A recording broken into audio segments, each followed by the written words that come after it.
Hello and welcome to the NCERT camp. आज हम लोग पढ़ेंगे क्लास 10 से हिंदी ए पाठ्यक्रम से क्षितिज भाग 2 पाठ्य पुस्तक से उत्साह, जिसके रचनाकार हैं सूर्यकांत त्रिपाठी निराला। चलिए शुरुआत करते हैं। शुरुआत करने से पहले आपको बता दें, किसी भी प्रकार की क्वेरी के लिए आप हमसे जुड़ सकते हैं टेलीग्राम, फेसबुक और इंस्टाग्राम से। बात की जाए सूर्यकांत त्रिपाठी निराला जी के जीवनी के बारे में, तो इनका जन्म 1897 ईस्वी में हुआ था। मेदिनीपुर जिला के रहने वाले थे, जो पश्चिम बंगाल का एक जिला है।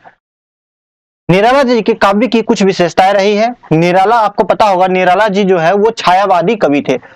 छायावादी कवि जो होते हैं वो मुक्त रूप से रचनाएं लिखते हैं, वो किसी बंधन में नहीं रहते। तो आपको पता ही होगा, जो पहले की जो रचनाकार होते थे वो किसी राजा महाराजा के ये दरबार में रहकर के क्या करते थे, अपनी रचनाएं लिखा करते थे।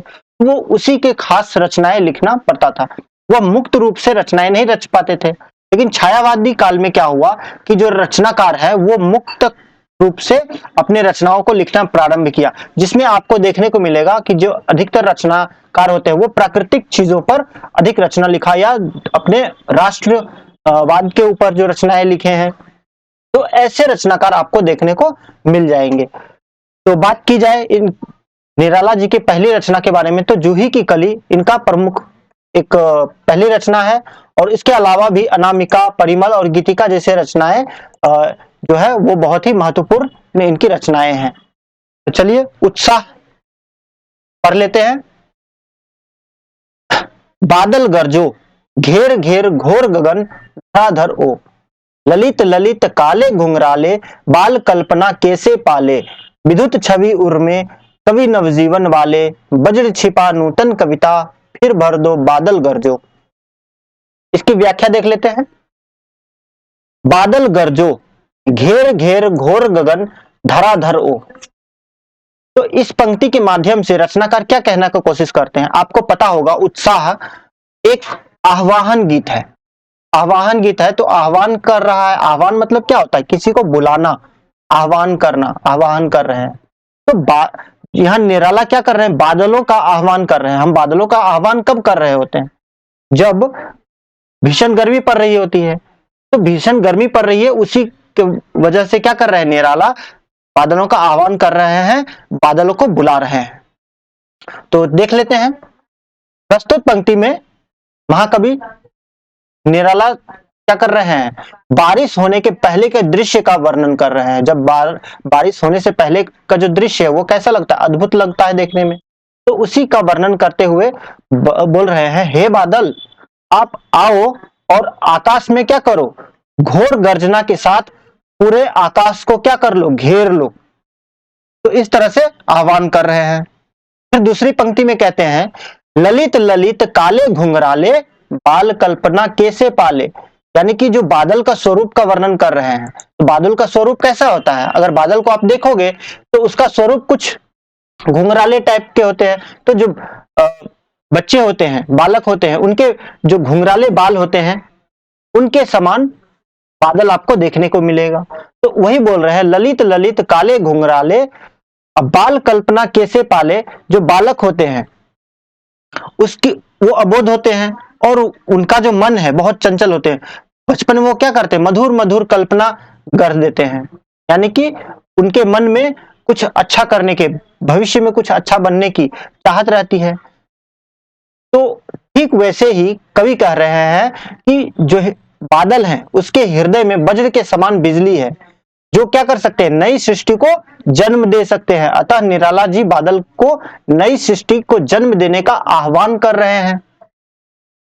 फिर अगली पंक्ति में कहते हैं, विद्युत छवि उर में, विद्युत छवि उर में कवि नवजीवन वाले, वज्र छिपा नूतन कविता, फिर भर दो बादल गरजो। विद्युत छवि उर में, उर मतलब हृदय, यानी कि जो बादल है उसके हृदय में क्या है, विद्युत है, बिजली है। ठीक वैसे ही जैसे कवि की रचनाओं में नया जीवन, नई उत्साह भरने की क्या होती है, क्षमता होती है। तो वही कवि कहने का कोशिश कर रहे हैं, वज्र छिपा नूतन कविता, फिर भर दो बादल गरजो। तो यहां निराला कह रहे हैं कि हे नवजीवन प्रदान करने वाले, यानी कि बादल को क्या कर रहे हैं, बादल को नवजीवन प्रदान करने वाले बताए हैं। तुम्हारे हृदय में वज्र के समान क्या है, कठोर गर्जना है, बिजली है। तुम अपनी गर्जना से क्या करो, जन जन में नई चेतना भर दो। यानी कि बादल जब आएंगे, बारिश जब होती है तो क्या होती है, चारों बगल आप देखोगे पूरा हरा भरा हो जाता है। ठीक उसी प्रकार जिस प्रकार से कवि की नई रचना अगर आप पढ़ोगे या कवि की जो रचना पढ़ोगे वो जनमानस को क्या करती है, कुछ ना कुछ संदेश देने की कोशिश करते हैं। तो वही चीज बता रहे हैं, दोनों की तुलना कर रहे हैं कि जिस तरह से कवि की रचना जनमानस को नई चेतना देती है, उसी तरह से बादल भी क्या कर रहे हैं, जो धरा है, धरती है, उसको क्या कर रहे हैं, सींच रहे हैं, उसको नया जीवन प्रदान कर रहे हैं। तो फिर अगली जो पैराग्राफ है उसमें हम लोग पढ़ते हैं कि विकल विकल उन्मत्त थे उन्मत्त, विश्व के निदाघ के सकल जन। यानी कि विकल विकल जो सभी जन हैं क्या हो रहे हैं, व्याकुल हो रहे हैं, विकल है। उन्मत्त थे उन्मत्त, विश्व के निदाघ, निदाघ मतलब भीषण गर्मी के सकल जन। यानी कि जो भीषण गर्मी से सभी जन क्या हो रहे हैं, व्याकुल हो रहे हैं। आए अज्ञात दिशा से अनंत के घन, तप्त धरा, धरा मतलब धरती, तप्त धरा जल फिर से शीतल कर दो बादल गरजो। तो इसकी जो व्याख्या है वो देख लेते हैं। विकल विकल उन्मत्त थे उन्मत्त, जो सभी जन है वो क्या हो रहे हैं, विकल हो रहे हैं, व्याकुल हो रहे हैं। विश्व के निदाघ के सकल जन, यानी कि विश्व में जो सभी जो धरती है वो भीषण गर्मी से क्या हो रही है, तप रही है। तो उसी को उसी का वर्णन कर रहे हैं। तो बोल रहे हैं कि बादल जो होते हैं वो क्रांति का प्रतीक मानते हैं। निराला बादल को क्या मान रहे हैं, क्रांति का प्रतीक। आपको एक बात बता दें, यहाँ निराला जो है, निराला का जो विषय है वो बादलों पर अधिक लिखे हैं। यानी कि बादल उनका क्या रहा है, प्रिय विषय रहा है। तो इसीलिए बादल को निराला क्या मान रहे हैं, क्रांति का प्रतीक मान रहे हैं। और उसमें मनुष्य के अंदर नई ऊर्जा, नया उमंग भरने का एक क्या है, क्षमता है। निराला जी बादल से यह उम्मीद करते हैं कि बादल मनुष्य के अंदर क्या कर दे, नया जीवन भर दे, नया। अब अगर बादल आएगी तो वो क्या होगा, पूरा धरती को हरा भरा कर देगी, तो एक नया जीवन पूरा धरती पर क्या आ जाएगा, एक चारों तरफ फैल जाएगी। ठीक उसी तरह जिस तरह से कवि के कविता की तरह आए अज्ञात दिशा से अनंत के घन, जो बादल हैं वो अज्ञात दिशा से आए हैं। तप्त धरा जल फिर से शीतल कर दो बादल गरजो। कवि कहते हैं कि जो बादल है वो अज्ञात दिशा से आए हैं, चारों तरफ क्या हो रहा है, चारों तरफ घेर लिए बादल को, बादल से आसमान को, और तप्त धरती को शीतलता प्रदान करने के लिए घनघोर वर्षा करने वाले हैं। तो इससे क्या होगा, भीषण गर्मी से सभी को छुटकारा मिल जाएगा और धरती की भी प्यास क्या होगी, बुझ जाएगी। तो हम देखते हैं इस रचना के माध्यम से निराला क्या संदेश देना चाहते हैं। निराला यह संदेश देना चाहते हैं कि जो धरती तप रही है, उस तपती हुई धरती को बादल आने के बाद उसमें क्या होगा, नवजीवन आ जाता है।